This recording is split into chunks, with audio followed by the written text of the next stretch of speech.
نے ہمیشہ سے آئین اور قانون کی بات کی ہے.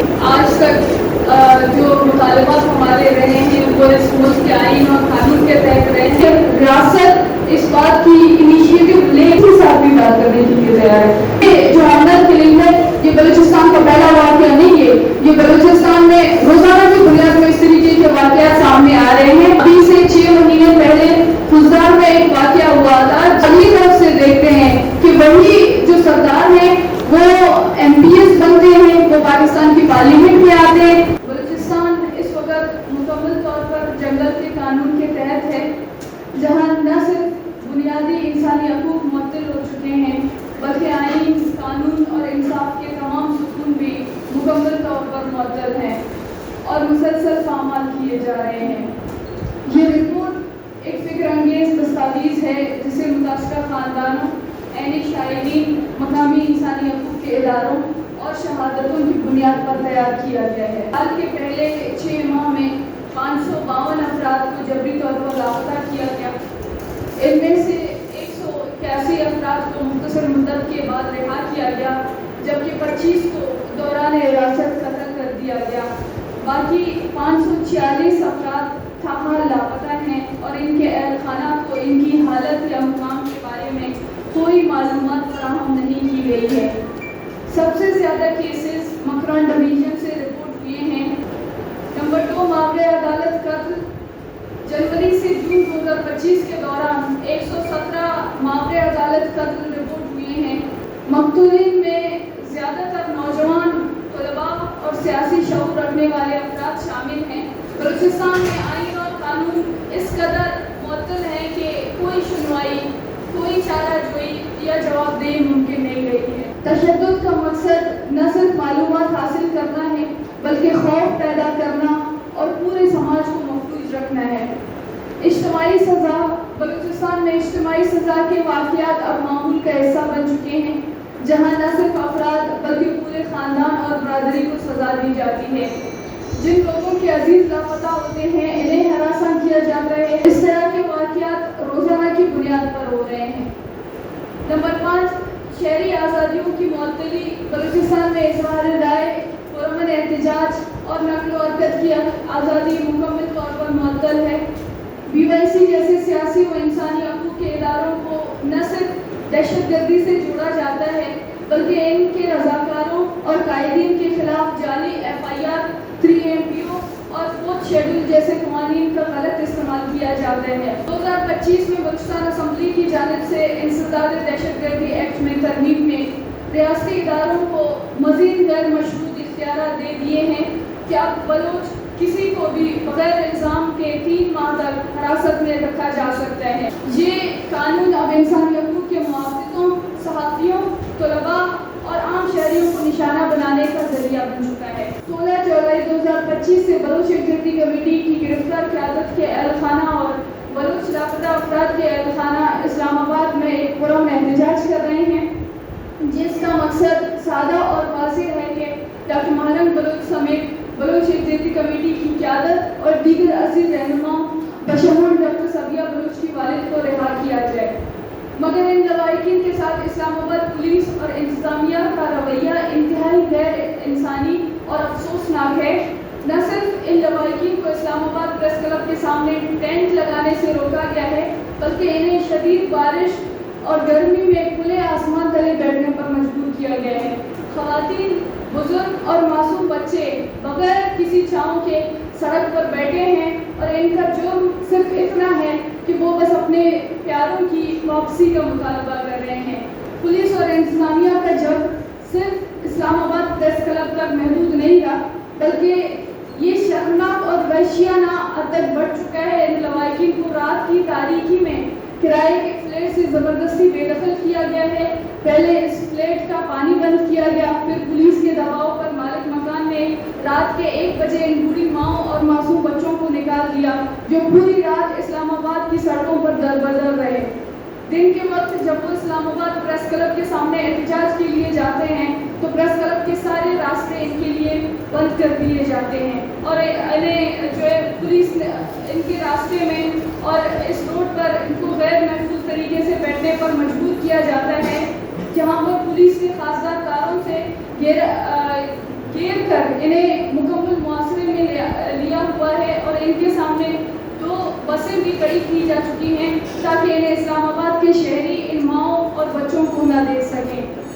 آج اسلام آباد احتجاج کا 9واں روز ہے اور وہ لواحقین گزشتہ 9 دنوں سے انہی حالات کا سامنا کر رہے ہیں، جبکہ وہاں پر موجود بلوچ طلباء نے ان ماؤں اور بچوں کو اپنے فلیٹ میں رہائش کے لیے جگہ فراہم کیا۔ اسلام آباد میں بلا تفریق بلوچ طلباء کو ہراساں کیا جا رہا ہے اور ان کی نسلی بنیادوں پر پروفائلنگ کی جا رہی ہے۔ اس عمل نے نہ صرف وہاں بلوچ لواحقین کو غیر محفوظ کر دیا ہے بلکہ ان کے ساتھ کھڑے بلوچ طلباء کو بھی مکمل طور پر غیر محفوظ بنایا گیا ہے۔ ڈاکٹر مہارنگ بلوچ یکجہتی کمیٹی کی گرفتار قیادت بلوچ عوام کی آواز ہے۔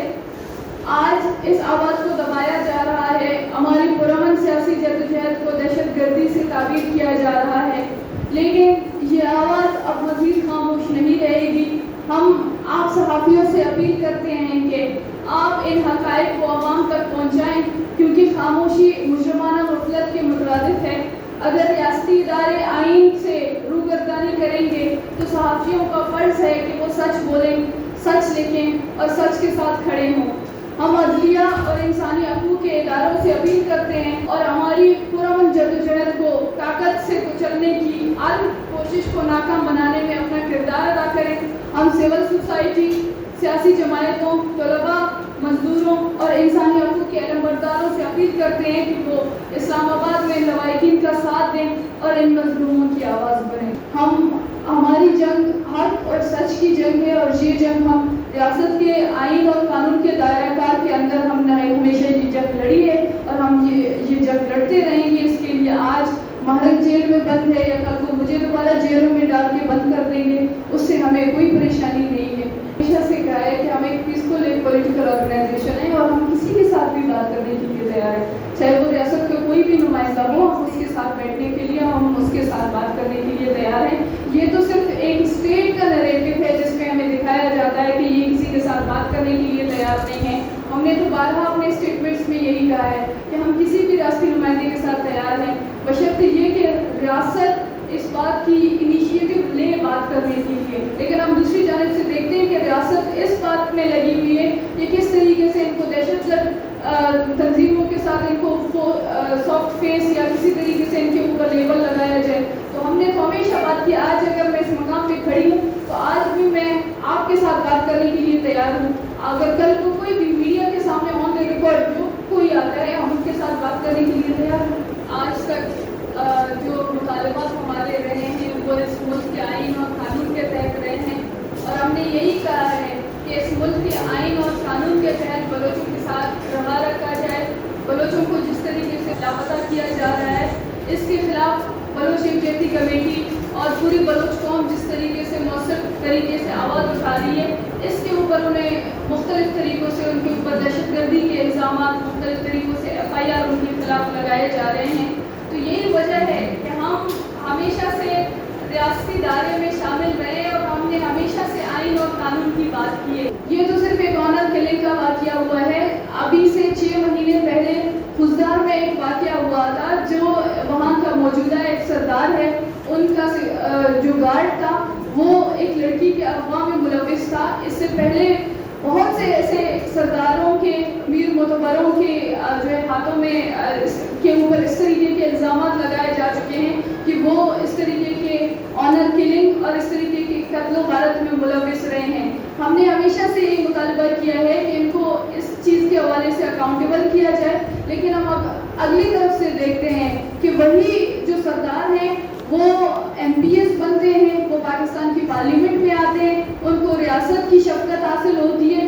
تو اس بات سے ہم اس جگہ پر بھی ریاست کو ذمہ دار ٹھہراتے ہیں کہ یہ جو لاقانونیت بلوچستان میں ہے، یہ جو اسلحے کا بے دریغ استعمال بلوچستان میں ہے، جس کی وجہ سے کوئی اکاؤنٹیبلٹی نہیں ہے، آپ نے ہر ایک کو بندوق ہاتھ میں کمایا ہے کہ آپ جائیں، جس کو مارنا چاہیں آپ ماریں۔ اور یہ جو آنر کلنگ ہے، یہ بلوچستان کا پہلا واقعہ نہیں ہے، یہ بلوچستان میں روزانہ کی بنیاد میں اس طریقے کے واقعات سامنے آ رہے ہیں۔ یہ تو آپ سمجھیں کہ وہ جو قاتل وائرل کیا. اگر یہ ویڈیو سوشل میڈیا پہ نہیں آتا تو ہم میں سے کسی کو نہیں پتا ہوتا کہ بلوچستان میں اس طریقے کے واقعات ہو رہے ہیں. تو سوال یہ ہے کہ ان کلپریٹس کو اٹھایا گیا ہے یا ان کو جو ہے جیلوں میں ڈالا گیا ہے, ان کے اوپر مقدمات ہوئے ہیں. مسئلہ یہاں تک نہیں ہے, مسئلہ پورے سسٹم میں ہے کہ پورا سسٹم جب تک یہ جو ٹرائبل چیفز ہیں وہ اس طریقے کی لاقانونی عمل میں ملوث ہیں, ریاست ان کے اوپر سے اپنی دست شفقت ہٹائے, ان کے اوپر اسی طریقے سے اکاؤنٹیبلٹی کرے جس طریقے سے ایک عام شہری پر کر رہی ہے.